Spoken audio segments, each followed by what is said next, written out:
Welcome to మన TV. ముందుగా headlines చూద్దాం.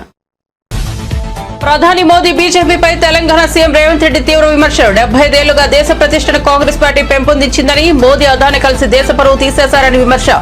అదాని అవినీతిని మోదీ ఎందుకు ప్రశ్నించడం లేదని అసహనం. విజయవాడలో జల్ జీవన్ మిషన్ పై వర్క్ షాప్. గత వైసీపీ ప్రభుత్వం 4000 కోట్లు దుర్వినియోగం చేసిందన్న పవన్ కళ్యాణ్. జల్ జీవన్ మిషన్ ను బలోపేతం చేస్తామన్న పవన్. ప్రతి ఒక్కరికి పరిశుభ్రమైన నీటిని అందించడమే మిషన్ లక్ష్యమని వ్యాఖ్య.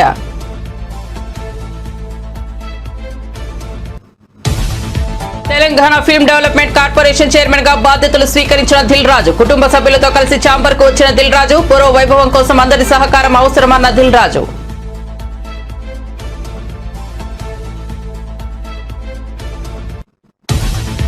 అక్రమ నిర్మాణాల కూల్చివేతపై హైడ్రా కమిషనర్ కీలక ప్రకటన. గతంలో అనుమతులు ఇచ్చి ఆ తర్వాత రద్దు చేస్తే అక్రమమే అవుతాయని వెల్లడి. హైడ్రా రాకముందు అనుమతులిచ్చిన కట్టడాలను కూల్చిపోవన్న రంగనాథ్.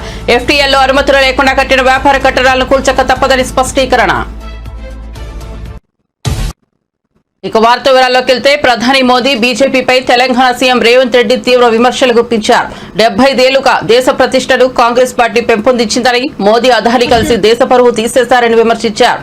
అదాని అవినీతిని మోదీ ఎందుకు ప్రశ్నించడం లేదని అసహనం వ్యక్తం చేశారు. అదానిపై వచ్చిన ఆరోపణలు, మణిపూర్ అల్లర్ల అంశంపై కేంద్ర ప్రభుత్వ వైఖరిని నిరసిస్తూ కాంగ్రెస్ నేతలు చలో రాజ్ భవన్ కార్యక్రమాన్ని చేపట్టారు. ఇందులో భాగంగా రాజ్ భవన్ సమీపంలో సీఎం బైఠాయించి నిరసన తెలిపారు. ఈ సందర్భంగా రేవంత్ మాట్లాడుతూ ఈ వ్యాఖ్యలు చేశారు. దేశ పరువు మంట కలిపిన అదానిపై విచారణ జరపాలని రేవంత్ డిమాండ్ చేశారు. తెలంగాణ రాష్ట్ర ముఖ్యమంత్రి అయిన రేవంత్ రెడ్డి, ఉప ముఖ్యమంత్రి గారు, మంత్రివర్గ సహచరులు ప్రభుత్వమే ధర్నాలకు కూర్చోవడం ఏంది అని కొంతమందికి ఈరోజు మేము తెలుపుతున్న నిరసన నచ్చకపోవచ్చు. కొంతమందికి కడుపులో కొంచెం నొప్పి లేవచ్చు.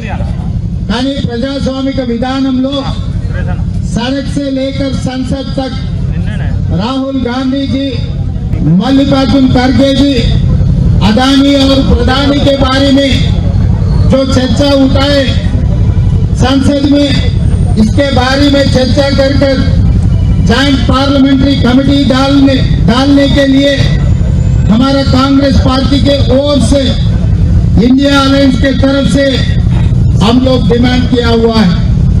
और लोकसभा स्पीकर, राज्यसभा चेयरमैन से भी विपक्ष ने बात सामने रखा हुआ है कि आप जेपीसी डालो, हम लोग चर्चा के लिए तैयार हैं, ये चर्चा इस संसद में लागू करो. मगर प्रधानमंत्री ने लोकसभा स्पीकर के ऊपर, राज्यसभा चेयरमैन के ऊपर दबावट ले आकर कोई चर्चा लेने के लिए या जेपीसी डालने के लिए तैयार नहीं है. इसीलिए आज हम लोग मजबूरी से इस देश 140 करोड़ जनता को मालूम होने के लिए पूरा दुनिया में इस देश की प्रतिष्ठा और इस देश को बेइज्जती किए अदानी और प्रधानमंत्री नरेंद्र मोदी जी. इसीलिए मजबूरी से हम असेंबली से निकलकर जो मल्लिकार्जुन खड़गे जी, राहुल गांधी जी जो आवाज दिए, उनके आवाज पे हम लोग आज पद यात्रा किए, राजभवन के सामने हम धरना लागू किए. क्योंकि हम सरकार चला रहे, हमें पता है, मगर हम राज्य सरकार चला रहे. भारत सरकार ने, मोदी जी ने क्रॉस कर अदानी को बचाने के लिए कोशिश कर रहा है. आज हम प्रधानमंत्री से मैं एक ही सवाल पूछना चाहता हूँ. आज सब दुनिया के सामने अपने देश का बेइज्जती जो की है अदानी, आपको अदानी से क्या लालूची है? अमेरिका में फॉरेन करप्शन प्रैक्टिस एक्ट के हिसाब से అక్రమ నిర్మాణాల కూల్చివేతలపై హైడ్రా కమిషనర్ రంగనాథ్ కీలక ప్రకటన చేశారు. గతంలో అనుమతులిచ్చి తర్వాత రద్దు చేస్తే ఆ కట్టడాలు అక్రమమే అవుతాయని, కాబట్టి అనుమతులు రద్దయిన నిర్మాణాలు ఉంటే వాటిని అక్రమ కట్టడాలుగా పరిగణించి కూల్చివేస్తామని స్పష్టం చేశారు. ఆయన మీడియాతో మాట్లాడుతూ ముందు అనుమతి ఇచ్చిన ఏ కట్టడాలను కూల్చిపోమన్నారు. అనుమతి లేకుండా కట్టిన నివాస గృహాలు జూలై 2024 సిద్ధమై వాటిలో నివాసం ఉంటే హైడ్రా కూల్చివేయబోదన్నారు. ఎఫ్టీఎల్లో అనుమతులు లేకుండా కట్టిన వాణిజ్య వ్యాపార కట్టడాలను మాత్రం కూల్చక తప్పదన్నారు. కొంతమంది పేదలను ముందు పెట్టి వెనక నుంచి చక్రం తిప్పుతున్నారని వ్యాఖ్యానించారు. అలాంటి ల్యాండ్స్ గ్రాబర్స్ చర్యలను హైడ్రా తీవ్రంగా పరిగణిస్తుందని హెచ్చరించారు. మూసాపేట ఏరియాలో ఇక్కడికి హైడ్రా బృందమును అట్లానే హెచ్ఎండి అధికారులు ఇంకా ఇతర అధికారులు చెరువును ఎంక్రోచ్ అవుతుందనేటటువంటి ఒక కంప్లైంట్ మీద మేము ఇక్కడికి రావడం జరిగింది. సో ఇక్కడ అంతా కూడా చూసాము. హెచ్ఎండి ఈ కాముని చెరువును కూడా డెవలప్ చేస్తున్నారు. ఇక్కడ ఏదైతే కనుక ఎంక్రోచ్మెంట్స్ అంటే కొంత ఈ డెబ్రీ ఏదైతే కన్స్ట్రక్షన్ మెటీరియల్ తీసుకొచ్చి డంప్ చేస్తున్నట్టు ఇది క్లియర్గా ఎంక్రోచ్ అవుతూ దీని ఒక గుడి అనేటటువంటి ఒక కవర్ తీసుకొని అక్కడ కూడా అల్లరి చేస్తున్నట్టు కూడా ఇక్కడ కంప్లైంట్స్ వచ్చినాయి. సో ఇక్కడ స్థానికులు కూడా చెప్పాము, గతంలో అంటే ఇంతకుముందు ఆల్రెడీ కట్టినటువంటి ఇల్లులు ఏవైనా ఉన్నా వాటిల్ని ఎటువంటి పరిస్థితుల్లో హైడ్రా టచ్ చేయదు. కానీ అంటే హైడ్రా ఫామ్ అయింది జూలైలో. ఆ తర్వాత కనుక ఏమైనా స్ట్రక్చర్స్ వస్తుంటే కనుక వాటిల్ని ఖచ్చితంగా డిమాలిష్ చేయడం జరుగుతుంది. చెరువు ఎఫ్టీఎల్లోకి వచ్చి కడుతున్నటువంటివి కానీ ఇప్పుడు ఏదైతే కనుక ఆల్రెడీ పర్మిషన్ లేకుండా ఉన్న వాటిని గతంలో పర్మిషన్ తీసుకొని ఏమన్నా పాత డేట్స్ తోటి కడుతుంటే కనుక ఓకే, దట్ ఈస్ యాక్సెప్టెడ్. కానీ బట్ ఇప్పుడు పర్మిషన్ లేకుండా వచ్చేటటువంటి అంటే ఇక్కడ పర్మిషన్స్ కూడా ఇక మీద అంటే హైడ్రా ఫార్మేషన్ తర్వాత వచ్చే పర్మిషన్స్ కూడా అది వస్తే కూడా దాని మీద కూడా మేము చెక్ చేస్తాం. అటువంటి పర్మిషన్స్ కూడా న్యాచురల్గా ప్రభుత్వం కూడా స్పష్టం చేసింది. పాత పర్మిషన్స్ ఉన్న వాటిని ఆనర్ చేస్తాం, కానీ కొత్తగా పర్మిషన్స్ ఎక్కడ కూడా అది యాక్సెప్ట్ చేయమని చెప్పి హైడ్రా ఫామ్ అయింది జూలైలో. ఆ తర్వాత కనుక ఏమైనా స్ట్రక్చర్స్ వస్తుంటే కనుక వాటిని ఖచ్చితంగా డిమాలిష్ చేయడం జరుగుతుంది. చెరువు ఎఫ్టీఎల్లోకి వచ్చి కడుతున్నటువంటివి కానీ ఇప్పుడు ఏదైతే కనుక ఆల్రెడీ పర్మిషన్ లేకుండా ఉన్న వాటిని గతంలో పర్మిషన్ తీసుకొని ఏమన్నా పాత డేట్స్ తోటి కడుతుంటే కనుక ఓకే, దట్ ఈస్ యాక్సెప్టెడ్. కానీ బట్ ఇప్పుడు పర్మిషన్ లేకుండా వచ్చేటటువంటి అంటే ఇక్కడ పర్మిషన్స్ కూడా ఇక మీద అంటే హైడ్రా ఫార్మేషన్ తర్వాత వచ్చే పర్మిషన్స్ కూడా అది వస్తే కూడా దాని మీద కూడా మేము చెక్ చేస్తాం. అటువంటి పర్మిషన్స్ కూడా న్యాచురల్గా ప్రభుత్వం కూడా స్పష్టం చేసింది. పాత పర్మిషన్స్ ఉన్న వాటిని ఆనర్ చేస్తాం, కానీ కొత్తగా పర్మిషన్స్ ఎక్కడ కూడా అది యాక్సెప్ట్ చేయ పాలసీకి అనుగుణంగా ఈ చెరువులను కాపాడే దీంట్లో మేము డెఫినెట్గా ఎఫ్టీఎల్ అట్లానే ఎంక్రోచ్మెంట్స్ కాపాడే దిశగా హైడ్రా పనిచేస్తుంది. అండ్ దీంట్లో ముఖ్యంగా ఈ ఎవరైతే పేదవాళ్ళు ఉన్నారో లేకపోతే చిన్నవాళ్ళందరూ కూడా ఆక్యుపై చేస్తున్నారో వాళ్ళని ఎటువంటి పరిస్థితుల్లో డిస్టర్బ్ చేయడం కూడా వాళ్ళకి చెప్పడం జరిగింది. సో దీంట్లో ఎవడన్నా వచ్చి రేపు తప్పుడు ప్రచారం చేసి మీ ఇల్లులంతా కూడా కూలుస్తారంటే దయచేసి నమ్మొద్దని కూడా నేను చెప్తున్నాను. జల్ జీవన్ మిషన్ ప్రధాని మోదీ కల అన్నారు AP deputy CM Pawan Kalyan. ప్రతి ఇంటికి ప్రతిరోజు 20 లీటర్ల నీరు ఇవ్వాలి అనే ఉద్దేశం అన్నారు. ప్రజలకు కూడా నీటి వినియోగంపై శిక్షణ ఇవ్వాలన్నదే ఉద్దేశమని తెలిపారు. నీటి వినియోగంలో ఐటీ వినియోగం కూడా ఇందులో భాగమన్నారు ఆయన. అమృతధార అనే పేరుతో ఇది మనం చేస్తున్నామని తెలిపారు. నీరు దొరకనప్పుడే నీటి విలువ తెలుస్తుందన్నారు. పొలిటికల్ గా ఆకాశాన్ని తీసుకొచ్చి పందిరేస్తామని ప్రామిస్ చేస్తామని, భీష్మ ఏకాదశి రోజున నీరు తాకుండా ఉంటే ఎలా ఉంటుందో నీరు దొరక్కపోతే అలా ఉంటుందన్నారు. కేంద్రం రిజర్వాయర్ల నుంచి నీటిని ఇవ్వాలి అంటే కేంద్ర నిబంధనలకు విరుద్ధంగా గత ప్రభుత్వం చేసిందని మండిపడ్డారు. 38 రిజర్వాయర్లు ఉన్నాయి, మనకు వాటి నుంచి సరఫరా ఉండాలన్నారు. బోర్ పాయింట్ల పేరుతో గత ప్రభుత్వంలో 4,000 కోట్ల దుర్వినియోగం అయ్యాయని ఆయన ఆరోపించారు. డబ్బులు ఖర్చు పెడుతున్నా ఫలితాలు రావడం లేదన్నారు. స్టార్ట్ అయింది. ఇప్పుడు ఈ అమృతధార ఈ వర్క్షాప్ని ఎందుకు అమృతధారని పెట్టాము Jal Jeevan mission revamp programme కింద అనుకుంటే, ఒకటి ఉన్న నీటి వనరులని బలోపేతం చేయటం, అలాగే maintenance of existing schemes, already ఉన్న వాటర్ స్కీమ్స్ అన్నిటినీ వాటి మెయింటెనెన్స్ ఎలా ఉన్నాయి ఏంటి అనేది, అలాగే వాటర్ కన్జర్వేషన్ కూడా ఎంత కీలకమో దీన్ని జల్ జీవన్ మిషన్లో లేదు, కానీ ఇది మనం తీసుకున్న తర్వాత కొత్త ప్రభుత్వం ఎన్డీఏ ప్రభుత్వం వచ్చిన తర్వాత మనం తీసుకునేవి వాటర్ కన్జర్వేషన్ కూడా చాలా కీలకమైంది. అలాగే ట్రైనింగ్ అండ్ కెపాసిటీ ఒకటికి ఉద్యోగస్తులకే కాకుండా ప్రజలను కూడా దీంట్లో భాగస్వామ్యం చేయాలనేది ఒకటి. అలాగే దీంట్లో ఈ ఐటీ సిస్టమ్స్ ద్వారా దీన్ని మనం స్ట్రీమ్లైన్ ఆపరేట్ చేసే విధానం, అలాగే గ్రీవెన్స్ రిడ్రెసల్, ఏవైతే నీటి సరఫరాలు ఇబ్బందులు ఏమున్నాయో రిపీటెడ్గా వచ్చే అవుట్ ఆఫ్ మెయింటెనెన్స్ వాటికి కూడా ఒక విధి విధానాలను రూపొందించడం, అది దీనికి సంబంధించి ఈ అమృతధార సంబంధించి ఒకసారి చెప్పుకున్న మనం రిపీటెడ్గా ఉంటుందని, కానీ బట్ కనీసం ఒకరోజు 1 గంట నీళ్లు తాగకపోయినా, ఒక పూట నీళ్లు తాగకపోయినా దాని కష్టం ఎంత ఉంటుందో మనందరికీ తెలిసిందే. ఏకాదశి వ్రతాలు కానీ ఏదైనా సరే పొద్దున్నుంచి సాయంత్రం వరకు నీళ్లు తాగకుండా రకరకాల మనం ఈ రిలీజియస్ థింగ్ మనం ఈ పండుగలప్పుడు ప్రత్యేక పర్వదినాలప్పుడు చేసేవి కానీ, అప్పుడు కానీ మన నీటి విలువ తెలియదు. నీటి దొరకనప్పుడే మన నీటి విలువ తెలుస్తుంది. నాకు ప్రత్యేకించి నేను పిఆర్ మినిస్ట్రీ తీసుకున్న తర్వాత వాటర్ కన్జర్వేషన్ ఒకటి, నీటిని సరఫరా చేయటం ఒకటి, ఇవన్నీ నాకు చాలా ప్రత్యేకమైనవి, ఇష్టం నాకు. అంటే చాలా సందర్భాల్లో నేను చెప్పింది ఏంటంటే, అంటే నా అనుభవాలు పంచుకున్నది. ఒకసారి యూఎస్లో కూడా హార్వర్డ్ యూనివర్సిటీకి వెళ్ళినప్పుడు కూడా అక్కడ స్పీచ్ ఇస్తూ ఉంటే ఒక కీనోట్ అడ్రస్లో అక్కడ నేను చెప్పింది, ఒక ఆదిలాబాద్లో ఒక తాండాలో జరిగిన సంఘటన ఒకటి చెప్పాను. చాలాసార్లు పొలిటికల్గా మేము వెళ్తున్నప్పుడు చాలా ఆకాశం అంత ప్రామిసులు చేస్తూ ఉంటాం, ఆకాశాన్ని తీసుకొచ్చి పందిరేస్తూ ఉంటాం, ఇవన్నీ చేస్తూ ఉంటాయి. కానీ ఇలాంటి సందర్భంలో 2008లో ఆదిలాబాద్లోని ఒక తాండాలో పాపం 3-4 తాండాలకు కలిపి ఒకటే బోర్ పాయింట్, అది అందరూ వచ్చి అక్కడి నుంచి పట్టుకునేవాళ్ళు. బీఆర్ఎస్ ఆటో కార్మికులపై మొసలి కన్నీరు కారుస్తోందని తెలంగాణ రాష్ట్ర రవాణా శాఖ మంత్రి పొన్నం ప్రభాకర్ మండిపడ్డారు. ఆయన మీడియాతో మాట్లాడుతూ, చిత్తశుద్ది ఉంటే మీ ప్రభుత్వం అధికారంలో ఉన్న 10 సంవత్సరాల్లో ఆటో కార్మికుల సంక్షేమం కోసం ఎలాంటి చర్యలు తీసుకున్నారో చెప్పాలని నిలదీశారు. మెట్రో వస్తే ఇతర వాటిపై ప్రభావం పడిందని, మహిళలకు ఉచిత ప్రయాణం అందిస్తే ఆటో సర్వీసులకు ప్రభావం పడుతుందని చెప్పడం సరికాదన్నారు. బస్సులు ప్రజల ఇంటి దగ్గరికి వెళ్లకుండా బస్టాండ్ నుండి వెళ్లడం మాత్రమే జరుగుతోందని, ప్రజలు ఇంటి దగ్గర నుండి బస్టాండ్ వరకు వెళ్లేందుకు ఆటో సేవలను ఉపయోగించుకుంటున్నారని వివరణ ఇచ్చారు. టీఆర్ఎస్ పార్టీ ఆటో కార్మికుల పైన మొసలి కన్నీరు కారుస్తూ ఉంది. నిజంగా వాళ్ళు ప్రభుత్వం 10 సంవత్సరాలు ఉన్నప్పుడు ఆర్టీసీ కార్మికులకు తీసుకున్న సంక్షేమ కార్యాలయం అని ఉంటే చెప్పాలి. ఉదాహరణకు మెట్రో వస్తే ఇతరులపై ప్రభావం పడ్డదనో, మహిళలకు ఉచిత ప్రయాణం ఇస్తే ఆటోలపై ప్రభావం పడ్డదనో చెప్పేటువంటి ఆరోపణ తప్పు. మేము ఎక్కడ కూడా బస్సు ప్రయాణికుల ఇంటికి వెళ్ళడం లేదు. బస్సు గతంలాగానే బస్టాండ్ నుంచే పోతా ఉంది. ప్రజలు ఇంటి దగ్గర నుంచి బస్టాండ్కి రావడానికి ఆటోలు వాడుకుంటా ఉన్నారు.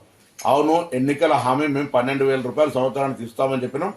మీ నిర్వాహకం వల్ల, ఆర్థిక సంక్షోభం వల్ల ఈ సంవత్సరం ఇవ్వలేకపోయినాం. భవిష్యత్తులో తప్పకుండా ఆటో కార్మికులను ఆదుకునే బాధ్యత మా ప్రభుత్వానికి ఉన్నది. ఇటువంటి రాజకీయ క్రీడలు మీరు ఇలా ఒక రోజు కొరకు ఏదో ఆటో కార్మికులు వేసుకునే డ్రెస్సులు వేసుకొని ఇతరత్ర ఏదో ఇటువంటి వేషాలు వేసేటువంటి ప్రయత్నం, నిన్న బేడీలు వేసుకొని ఇటువంటి చేయడం అనేటువంటిది పొలిటికల్ డ్రామా. అటువంటి చేయకండి. నిజంగా మీరు ఏమైనా చిత్తశుద్ధి ఉంటే నేను అడుగుతా ఉన్న, టీఆర్ఎస్ రిజిస్ట్రేటర్ పార్టీ కావచ్చు, టీఆర్ఎస్ పొలిటికల్ పార్టీ ఎన్నడైనా ట్రాన్స్పోర్ట్ మినిస్టర్కు ఆటో కార్మికుల మీద ఈ డెమోక్రసీలో ఈ సమస్యలు రిప్రజెంటేషన్ చేసిరా? వెనుకటి కూడా సామధాన భేద దండ అంటారు. అవేం లేకుండా మీరు కనీసం రిప్రజెంటేషన్ కూడా చేయకుండా మీరు అటుగా ప్రొటెస్ట్కి వెళ్ళిపోతే, మేము అనేక సందర్భాలు ఆటో కార్మికులతో సమావేశాలు పెట్టినాం. రండి, ఆటో ప్రతినిధులు తీసుకొని బరాబర్గా డెమోక్రటిక్గా మా ఆఫీసులో కూర్చొని మాట్లాడదాం. అంతేగాని ఇటువంటి వాళ్ళ పేరు మీద మీరు పొలిటికల్ ప్రోగ్రామ్ తీసుకునేటువంటి ప్రయత్నం చేస్తే ఇది మంచిది కాదు సమాజానికని మనం చేస్తాము.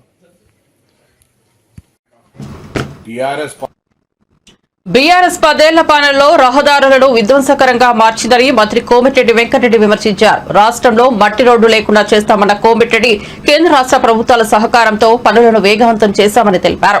ప్రతి గ్రామం నుంచి మండలం వరకు సింగిల్ బీటీ రోడ్డు, మండల కేంద్రం నుండి జిల్లాకు వెళ్లేందుకు డబుల్ బీటీ రోడ్డు వేయడమే ప్రభుత్వ లక్ష్యమని మంత్రి స్పష్టం చేశారు. అసెంబ్లీ సమావేశాల సందర్భంగా ఆయన మాట్లాడారు.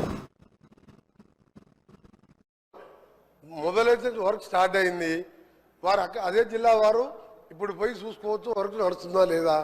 మీరు ఎప్పుడు కూడా వాస్తవాలు ఒప్పుకోవాలి. గట్కేసర్ ఫ్లైఓవర్ 7 ఏళ్ళు అయింది. మీ సంగతి చెప్పాలంటే ఒక రోజంతా పడుతుంది అధ్యక్ష, ఒక రోజంతా పడుతుంది. అన్ని అబద్ధాలే. ఒక్క మంచి పని చేయకుండా రాష్ట్రాన్ని 100 ఏళ్ళ విధ్వంసం సృష్టించి వీళ్ళు ఓ రోజు బేడీలు వేసుకుంటారు. బేడీలు వేస్తారు పోలీసు వాళ్ళు, పోలీసు వాళ్ళు వేస్తారు. రేపే మాపే పోలీసు వాళ్ళు బేడీలు వేస్తారు. వాళ్ళు బేడీలు వేసుకునేది. ఆ బేడీలో ఫోటో చూస్తే ఒకరి ఆ బేడీలో ఫోటో చూస్తే అసలు బేడీలు వేసుకునేది ఇద్దరు, వాళ్ళు బేడీలు వేసుకోలేదు. అమాయకులకు బేడీలు బేడీలు వేస్తానికి రేపే మాపే పోలీసు వాళ్ళు వస్తారు, బేడీలు వేసుకొని తీసుకుపోతారు.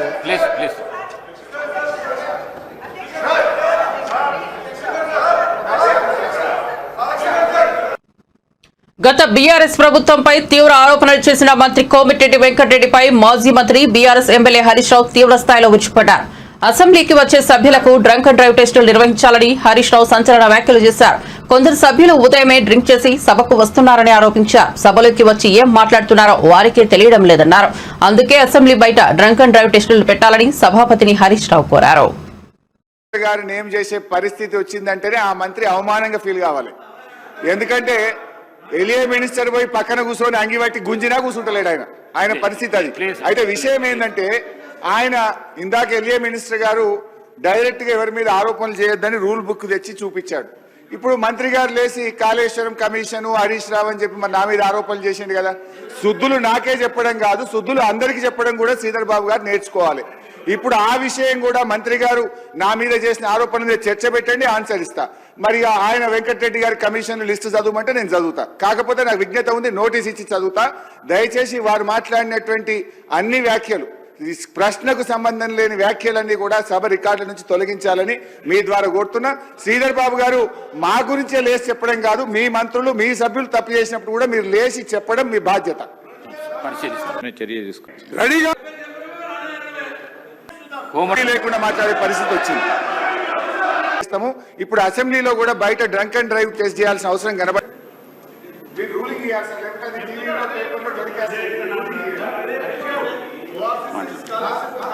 స్పీకర్ సార్ నాది ఒక్కటే రిక్వెస్ట్ మీది, దయచేసి మీరు ఇక్కడ రూలింగ్ ఇస్తేనే సభ రికార్డు నుంచి తొలగిస్తున్నామంటే అది టీవీలో పేపర్లలో టెలికాస్ట్ కాదు, అదర్వైజ్ ఇబ్బంది అవుతుంది. ఇంకొక చిన్న సబ్మిషన్ సార్, మనం నార్మల్ గా రోడ్ల మీద డ్రంక్ అండ్ డ్రైవ్ టెస్ట్ చేస్తాము. ఇప్పుడు అసెంబ్లీలో కూడా బయట డ్రంక్ అండ్ డ్రైవ్ టెస్ట్ చేయాల్సిన అవసరం కనబడతా ఉంది. కొంతమంది సభ్యులు పొద్దున్నే బాగా డ్రంక్ చేసి సభలోకి రావడం వల్ల వాళ్ళు ఏం మాట్లాడుతుందో సోయి లేకుండా మాట్లాడే పరిస్థితి వచ్చింది.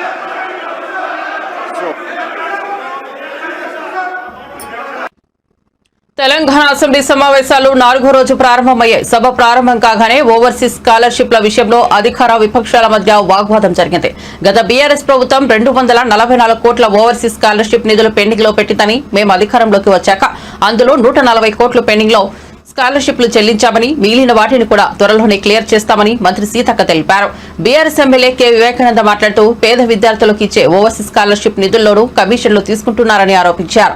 అలాగే ఈ ఏడాదికి సంబంధించిన ఓవర్సీస్ స్కాలర్షిప్ దరఖాస్తులపై వివరాలు ఇవ్వాలని అడిగారు.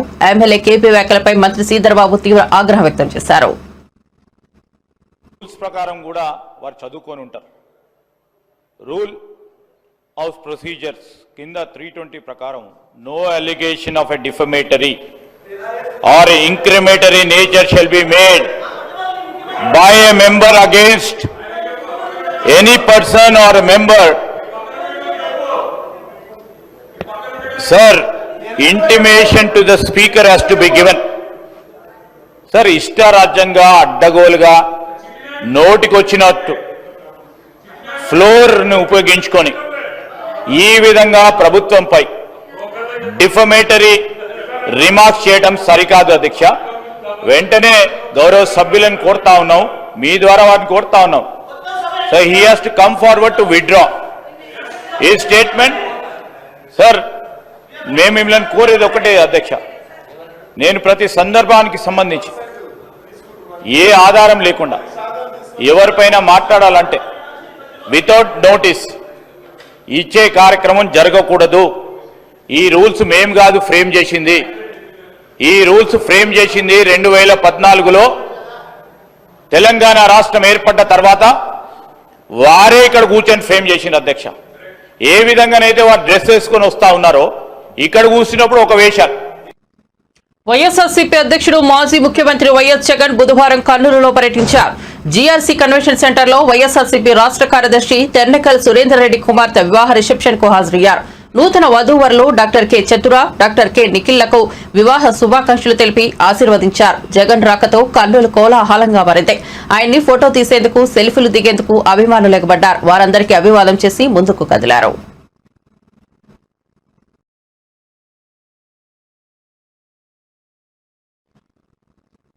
Telangana film development corporation chairman గా ప్రముఖ టాలీవుడ్ నిర్మాత దిల్ రాజు బాధ్యతలు చేపట్టారు. ఇటీవల ఆయనను ప్రభుత్వం ఈ పదవిలో నియమించగా ప్రమాణ స్వీకారం చేశారు. ఛాంబర్లో ప్రత్యేక పూజలు నిర్వహించారు. ఈ సందర్భంగా అవకాశం ఇచ్చిన తెలంగాణ ప్రభుత్వానికి దిల్ రాజు ధన్యవాదాలు తెలిపారు. తెలుగు సినిమా పూర్వ వైభవం తీసుకురావడానికి అందరి సహకారం అవసరమని దిల్ రాజు అన్నారు. తెలంగాణ సంస్కృతి అభివృద్ధికి కృషి చేస్తానని తెలిపారు. తెలుగు సినీ పరిశ్రమ మద్రాసు నుంచి వచ్చిన తర్వాతనే గుర్తింపు వచ్చిందని, ఇంకా ప్రపంచవ్యాప్తంగా తెలుగు పరిశ్రమ అభివృద్ధి చెందాలని ఆకాంక్షించారు. ఈ పదవి నా బాధ్యతను మరింత పెంచిందని పేర్కొన్నారు. ఫిల్మ్ ఇండస్ట్రీకి ప్రభుత్వానికి మధ్య వారధిగా పనిచేస్తానని దిల్ రాజు హామీ ఇచ్చారు. సినీ పరిశ్రమలోని అన్ని విభాగాల సమస్యలతో పాటు డిస్ట్రిబ్యూటర్స్ సమస్యల పరిష్కారానికి కృషి చేస్తానని వెల్లడించారు. రాష్ట్రంలో ఆటో కార్మికులకు ఇచ్చిన హామీలను వెంటనే అమలు చేయాలంటూ ఎమ్మెల్యే క్వార్టర్స్ నుంచి బీఆర్ఎస్ ఎమ్మెల్యేలు ఎమ్మెల్సీలు ర్యాలీగా అసెంబ్లీకి బయలుదేరారు. ఆటోలలో అసెంబ్లీకి బయలుదేరారు. ఈ సందర్భంగా కేటీఆర్ మీడియాతో మాట్లాడుతూ రాష్ట్రంలో ఆత్మహత్య చేసుకున్న ఆటో డ్రైవర్ కుటుంబాలను ఆదుకోవాలని డిమాండ్ చేశారు. ఆత్మహత్య చేసుకున్న 93 మంది ఆటో డ్రైవర్ల మరణాలని ప్రభుత్వ హత్యలేనని కీలక ఆరోపణలు చేశారు. ఆటో డ్రైవర్లను ఎన్నికల కోసం వాడుకున్న ప్రభుత్వం వారికి ఇచ్చిన హామీలన్నింటినీ మర్చిపోయిందని విమర్శించారు.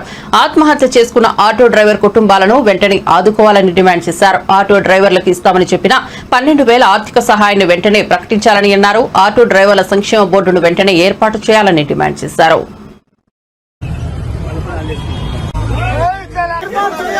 ఆటో కార్మికులకు ఇచ్చిన హామీలను వెంటనే ఆటో కార్మికులకు ఇచ్చిన హామీలను వెంటనే జై తెలంగాణ జై తెలంగాణ ఆటో కార్మికులకు ఇచ్చిన హామీలను వెంటనే ఆటో కార్మికులకు ఇచ్చిన హామీలను వెంటనే ఆత్మహత్య చేసుకున్న ఆత్మహత్య చేసుకున్న ఆటో కార్మికుల కుటుంబాలకు వెంటనే దేశంలో ప్రాంతీయ భాషలను ప్రోత్సహించేందుకు మోదీ ప్రభుత్వం కృతనిశ్చయంతో పనిచేస్తోందన్నారు కేంద్ర మంత్రి కిషన్ రెడ్డి. కేంద్రంలోకి బీజేపీ అధికారంలోకి వచ్చాకే 21 భాషలకు స్థానం దక్కిందన్నారు. అలాగే భాషలు మన సంస్కృతి వారసత్వాన్ని మన జ్ఞాన సంపదకు నిలయమని చెప్పుకొచ్చారు. కేంద్ర మంత్రి కిషన్ రెడ్డి తాజాగా ఢిల్లీలో మీడియాతో మాట్లాడుతూ భిన్న సంస్కృతులు భిన్న భాషల వైవిధ్యత గల దేశం భారత్. ప్రపంచవ్యాప్తంగా ఇంత వైవిధ్యత ఉన్న దేశం మరొకటి లేదు. दुनिया में एक आइडियल देश के जैसा भारत काम करते हैं. हमारा भारत में लगभग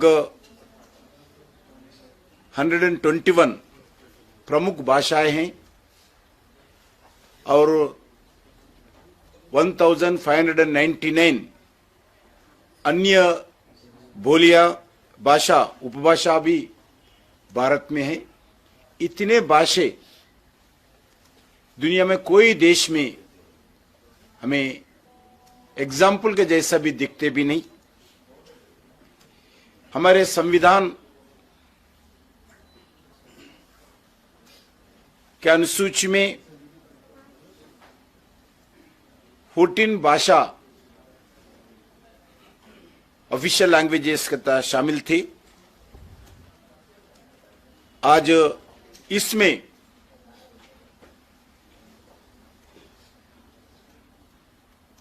14 भाषा से बढ़कर 22 भाषाएं हमारे विविधताओं को दर्शाते हैं. ये भाषाएं सिर्फ बात या संवाद करने का साधन मात्र नहीं है, बल्कि नॉलेज, कल्चर और भारत की ट्रेडिशन, भारत की बहुमूल्य विरासत का दर्शाता है. ये भारत की भाषा जब एनडीए सरकार आदरणीय अटल बिहारी वाजपेयी जी के नेतृत्व में जब से हम रीजनल लैंग्वेजेस को प्रोत्साहन करने का काम करते हैं, अटल बिहारी वाजपेयी जी ने कहा था भाषा अभिव्यक्ति का माध्यम ही नहीं, बल्कि भाषा हमारा संस्कृति का आत्मा भी है. ऐसा अटल बिहारी वाजपेयी जी के समय पार्लियामेंट में बताया था. అవినీతి అక్రమాలు చేసిన వాళ్ళు ఎవరైనా సరే అరెస్టు కాక తప్పదని టీపీసీసీ ప్రధాన కార్యదర్శి అద్దంకి దయాకర్ అన్నారు. ట్విట్టర్ పిట కేటీఆర్ దమ్ముంటే తనను అరెస్ట్ చేసుకోండని సన్నాలు నొక్కులు నొక్కుతున్నారని విమర్శించారు. ఎవరికి లేని ఆతృత కేటీఆర్ కి ఎందుకు వస్తుందో అర్థం కావట్లేదన్నారు. గత ప్రభుత్వంలో అవినీతికి అడ్డు లేకుండా పోయిందని దుయ్యబట్టారు.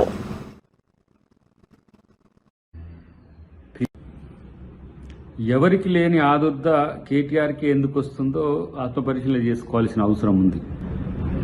ప్రభుత్వం అంటే పరిపాలించడం తప్ప ప్రజల్ని దోచుకోవడం కాదనే విషయం వాళ్ళకు తెలియని కాకుండా ఇవాళ ఇష్టానుసారంగా మమ్మల్ని అడిగేటోడు ఎవళ్ళే అని చెప్పి చేసిన అవినీతికి అడ్డే లేకుండా పోయిన పరిస్థితి. ఈరోజు వాళ్ళ యొక్క ప్రకటనలు చూస్తుంటే విడ్డూరంగా అనిపిస్తున్నది.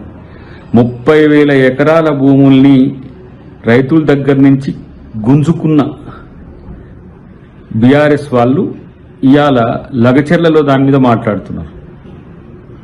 లగచెర్లను మనం క్యాన్సిల్ చేసినప్పుడు కూడా రాజకీయాలు చేస్తున్నారు.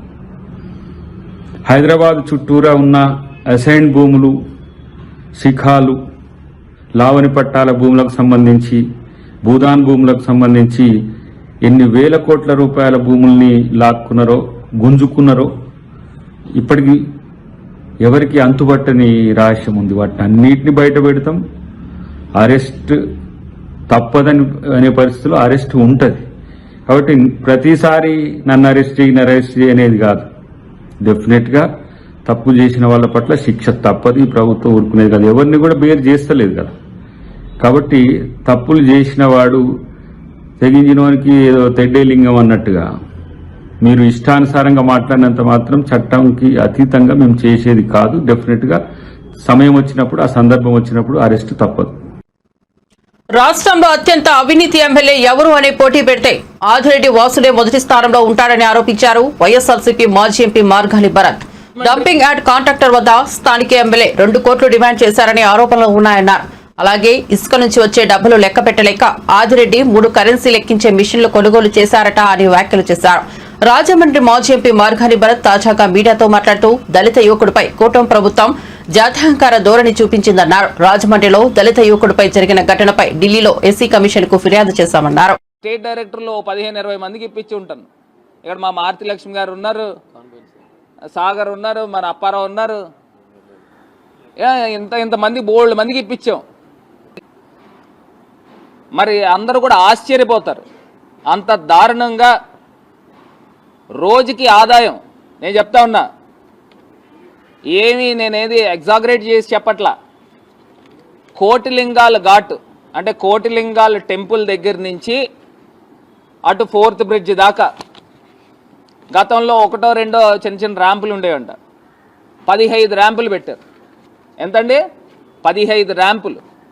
రోజుకి 700 నుంచి 800 లారీలు డ్రెడ్జింగ్ చేస్తూ ఉన్నారు. డ్రెడ్జింగ్ చేసి తరలిస్తూ ఉన్నారు. అక్కడ అంటట నిజంగా నాకు నవ్వు కూడా వస్తుంది. ఎమ్మెల్యే గారి యొక్క మామూలు అంట, ఇదేదో రౌడీ మామూలులాగా. ఎమ్మెల్యే గారి మామూలు అంట చిన్న లారీకి 1000 రూపాయలు, పెద్ద లారీకి 2000 రూపాయలు.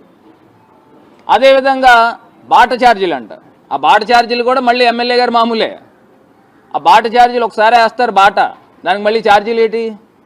మళ్ళీ చిన్న లారీకి 1000 రూపాయలు, పెద్ద లారీకి 2000. ఇది కాకుండా లోడింగ్ ఛార్జీలు కాకుండా మళ్ళీ ప్రొక్లైనర్ ఛార్జీలు, ఈ ఛార్జీలు, 6 ఛార్జీలు అన్నీ కలిపి అక్కడ లారీకి 8,500 రూపాయలు పుచ్చుకుంటున్నారంట. అంటే ఈ 8,500లో, ఎందుకంటే ఇప్పుడు బోట్ మ్యాన్స్ కూడా పెద్ద పనేం లేదు, మొత్తం డ్రెడ్జింగ్ చేసేస్తున్నారు. ఖర్చు కూడా పెద్ద అవ్వదు. లారీకి మహా ఖర్చు అయితే ఒక 2,000 రూపాయలు ఖర్చు అవుతుంది. అక్కడ చోటా మోటా నాయకులు ఒక 1000-1500 తీసుకుంటే ఎమ్మెల్యే గారికి ఒక లారీకి, చిన్న లారీ పెద్ద లారీ యావరేజ్ చేసుకుంటే 4,000 రూపాయలకి ఎడుతుందంట. అంటే రోజుకి 600 లారీలు చొప్పున వేసుకుంటే ఈ ఈవీఎం ఎమ్మెల్యే గారి సామ్రాజ్యం రోజుకి 24 లక్షల రూపాయలు ఆయన ఆదాయం. ఎంతండి? 24 లక్షల రూపాయలు రోజుకి. బులెటిన్ ముగించే ముందు హెడ్లైన్స్ మరోసారి చూద్దాం. ప్రధాని మోదీ బీజేపీపై తెలంగాణ సీఎం రేవంత్ రెడ్డి తీవ్ర విమర్శలు. 75 ఏళ్లుగా దేశ ప్రతిష్టను కాంగ్రెస్ పార్టీ పెంపొందించిందని మోదీ. అదానీ కలిసి దేశ పరువు తీసేశారని విమర్శ. అదానీ అవినీతిని మోదీ ఎందుకు ప్రశ్నించడం లేదని అసహనం. విజయవాడలో జల్ జీవన్ మిషన్ పై వర్క్ షాప్. గత వైసీపీ ప్రభుత్వం 4,000 కోట్లు దుర్వినియోగం చేసిందన్న పవన్ కళ్యాణ్. జల్ జీవన్ మిషన్ బలోపేతం చేస్తామన్న పవన్. ప్రతి ఒక్కరికి పరిశుభ్రమైన నీటిని అందించడమే మిషన్ లక్ష్యమని వ్యాఖ్య.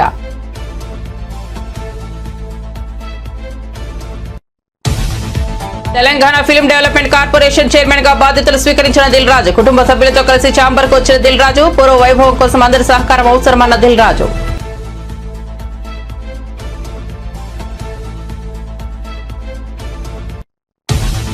అక్రమ నిర్మాణాల కూల్చివేతపై హైడ్రా కమిషనర్ కీలక ప్రకటన. గతంలో అనుమతులు ఇచ్చి ఆ తర్వాత రద్దు చేస్తే అక్రమమే అవుతాయని వెల్లడి. హైడ్రా రాకముందు అనుమతి ఇచ్చిన కట్టడాలను కూల్చిపోవన్న రంగనాథ్. ఎఫ్టీఎల్లో అనుమతులు లేకుండా కట్టిన వ్యాపార కట్టడాలను కూల్చక తప్పదని స్పష్టీకరణ. మరిన్ని అప్డేట్స్ కోసం చూస్తూనే ఉండండి మన టీవీ.